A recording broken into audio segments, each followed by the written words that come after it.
Hello guys, मी तेजस्विनी. आज सकाळी लवकर उठून आहोंचा टिफिन बनवला, चहा नाश्ता केला आणि बाहेर वातावरण असं काहीसं झालं होतं. आजच फक्त पाऊस नव्हता, नाहीतर रोज पाऊस येतो. नंतर आहो त्यांचं आवरून ऑफिसला गेले. खाली कचऱ्याची गाडी आली होती, पण एवढ्या पावसामुळे कचरा टाकायला आम्ही गेलोच नाही. आम्ही आमची सगळी कामे आवरून आम्ही जेवायला बसलो. आता आईंनी ही कारल्याची भाजी केली होती, एवढी टेस्टी झाली होती की आम्ही जेवण करून झोपीच गेलो. 5 वाजता उठलो. आईंनी मका आणली होती, ती भाजली आणि आम्ही खात बसलो होतो. नंतर आहो म्हणले चल बाहेर जाऊया. आता बाहेर गेलो तर खरं पाऊस पण चालू होता. चल म्हणले पाणीपुरी खाऊया. आता ही पाणीपुरी आम्ही 1 महिन्यानंतर खात होतो. एवढी टेस्ट होती, पण आम्हाला जास्त खाता येत नव्हती, कारण आईंनी घरी जेवण बनवून ठेवलं होतं. आता पाणीपुरी झाल्यानंतर मसालापुरी. आमचे हे मसालेपुरी कधीच विसरू शकत नाही. एक वेळेस बायको संग आहे का नाही हे विसरू शकतात, पण मसालेपुरी शक्यच नाही.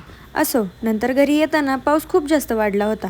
मग काय, आलो घरी आलो आणि लगेच जेवायला बसलो. आता वेस्ट जाऊ नये म्हणून तर जेवावंच लागतं. असो, भेटूया उद्याच्या ब्लॉगमध्ये. ब्लॉग कसा वाटला नक्कीच सांगा. बाय.